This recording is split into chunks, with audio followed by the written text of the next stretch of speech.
A Austrália montou há muitos anos, a comissão de décadas, né? Comissão de Produtividade, que é uma agência de Estado independente. Ela fica, em princípio, embaixo do Tesouro, que seria o nosso Ministério da Fazenda, mas ela tem total autonomia e independência. A Austrália fez muitas reformas institucionais nos anos 80. Um caso impressionante. Essa agência avalia. Você está no site do governo da Austrália, Comissão de Produtividade, eu não entro há alguns anos, mas os relatórios eram divertidos. Eles desancam. Esse programa de crédito, fundação, ruim para isso, para relatório lá. Não tem relação íntima com o Poder Executivo, com os executivos públicos. É tudo. E tudo tem protocolo. Vou dar um outro exemplo. Vou dar protocolos básicos. Não deveria ter reunião entre partes de um processo do setor privado separado com juízes ou com executivos públicos. Na tradição americana é assim, o juiz tem que se reunir sempre com as duas partes. Mesmo que a parte seja uma parte, seja o governo, outra parte seja um contribuinte. O juiz vai se reunir e tem que se reunir com as duas partes. Se um gestor público, sei lá, no ministério tal, na agência tal, vai receber do setor privado, devia ter audiência pública. Não devia ser audiência pública? Transparência. Não tem que ter setor privado da sugestão de lei. Se ele quer, ele faz protocolo. Vai lá, discute. Mas o que eu falo a ausência de protocolos, mas nós fragilizamos os protocolos. Porque também tem, nessa sociedade, né, esse equilíbrio que a gente montou de sociedade, a gente valoriza o gestor que tem muito poder. As pessoas celebravam a Justiça de Curitiba há 10 anos. Atropelando vários. Eu ia... Fala assim, gente, está atropelando os protocolos. Vai para o outro lado depois, tá? É isso que acontece. Agora com lá, depois vai ser cá, tá? Você vai rompendo os protocolos, as pessoas celebravam aquilo. Sim. Elas celebravam o cara com... Né? Assim como celebra hoje um ato ou outro sei lá, de censura, vou chamar assim. Porque tá pro outro lado, né? Aí os caras acham maneiro. Quando vem pro outro... Mas invariavelmente volta, né? Eu acho que tem um pouco, então tem esse lado, mas de novo, eu não personalizo, porque eu acho que tem um traço, tem esse aspecto um pouco de uma sociedade em que você perdeu, você nunca teve. O Brasil é uma sociedade autoritária desde sempre, né? Vamos combinar que os traços do autoritarismo perpassam, do voluntarismo, perpassam a história do nosso país, né? E eu acho que a gente teve a oportunidade perdida, porque após a redemocratização, né, mas sobretudo com o governo Fernando Henrique, você teve uma tentativa, você teve um processo, mais tentativa, teve um processo de fortalecimento das instituições. Criou agências reguladoras, a relação com o Congresso era muito... Ele... Né, tudo que a gente conhece do Fernando Henrique, ele era muito respeitoso, por exemplo, dos ministros. Né? Isso aqui você vai conversar com Pedro Malan. Isso aqui é com Serra. Né? O próprio Banco Central, que ganhou uma autonomia de fato muito grande ali. Né? Tinha um processo de construção, de fortalecimento das instituições de Estado, em que você reduz a sua autonomia. Entendi. Marco, eu posso fazer uma pergunta? Eu gosto muito do que você falou e concordo em número, gênero e grau. Agora eu estou trazendo um dilema aqui. E quando? Como agir em situações em que justamente foi estabelecido um protocolo, mas por, enfim, questões que fogem à razão, então vamos dizer assim, quase que por acaso, a conjuntura faz com que a observância do protocolo possa trazer uma situação, um viés ou uma situação controversa. E aí eu vou te trazer a questão de fato e você me diz o que você acha.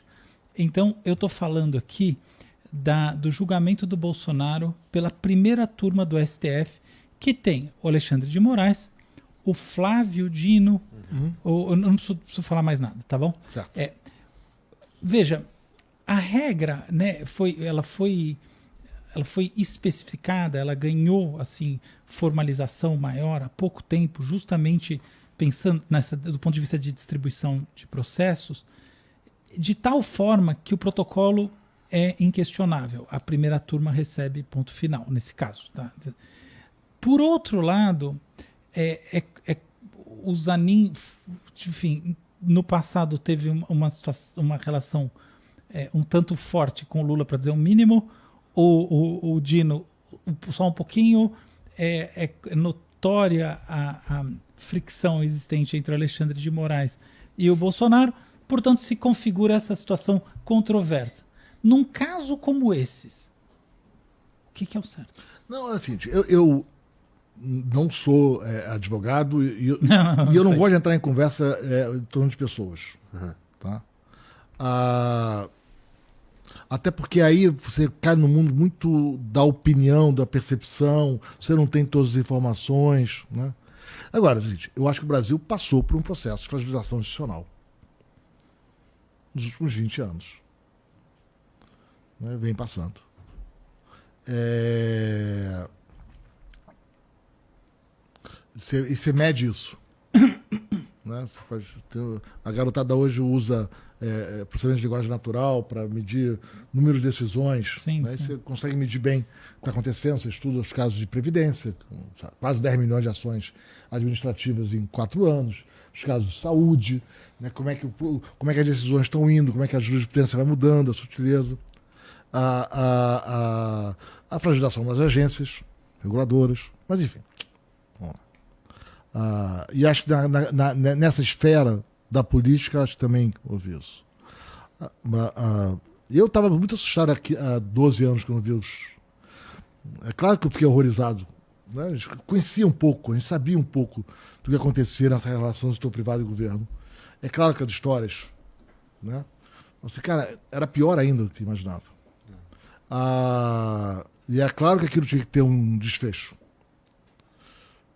Mas eu me preocupava muito não estar conduzindo o processo. E as pessoas falavam, não, mas tem que cruzar a fronteira porque vai. Pô, é assim que faz, senão a gente não acaba. Enfim. Mas, de novo, eu não quero entrar nas pessoas, mas certamente esse processo de descontrole ele foi aumentando. É claro que eu fiquei muito preocupado com o que a gente viu no último governo. Eu fiquei muito preocupado. Né? A gente sabe as polêmicas que tem. Mas o interessante no caso do Bolsonaro é que justamente o mecanismo de controle é um que vai dizer assim, não, então ele tem que ser julgado ali pela primeira turma. Não, mas eu não estou no papo tem o ex-advogado do Lula, o ex-ministro do Lula, Alexandre de Moraes. Não, vamos separar. 4 dos 3 são esses. Vamos separar os casos. Uma coisa é o seguinte, o descontrole que foi tendo com o tempo e que teve... Né, os sinais muito preocupantes do governo anterior torna muito compreensível você esgarçar um pouco, né, para defender a democracia. O problema é o seguinte, você não pode fazer as regras, os protocolos com base no seu desejo do resultado. Claro. Eu sei que ele é culpado, eu quero que Total. E eu vi isso acontecer no Brasil, para esquerda e para direita, tá? Eu vi gente da esquerda e falei assim, gente, pularam o protocolo. Dentro do mensalão, em vários casos. Né? Aquele eu acompanhei bem de perto. Não é assim. De novo, o problema é que tem uma história. Essa história tem... Não, foi grave acontecer no Brasil. Foi grave. Né? E não... desenrolar precisamos de um fio de Ariadne. Resposta para a sociedade. Isso. Então, agora, o que eu acho que tem que fazer... Então eu entendo isso aqui. E acho que esse processo que você está falando vai ser um processo muito difícil por várias razões. Sim, que é o processo mais difícil do ponto de vista Mas não é minha especialidade. Eu vou ficar fora disso. Agora, o que eu acho que a política precisa discutir, e eu estou vendo sinais disso, que a gente tem que restabelecer alguns protocolos. O presidente Hugo Mota falou disso, no presidente da Câmara. Né? Você vê sinais. Isso aí. Tem que começar a ter um diálogo entre os poderes. Né? E restabelecer um pouco. Né? Agora, isso é trabalho para anos.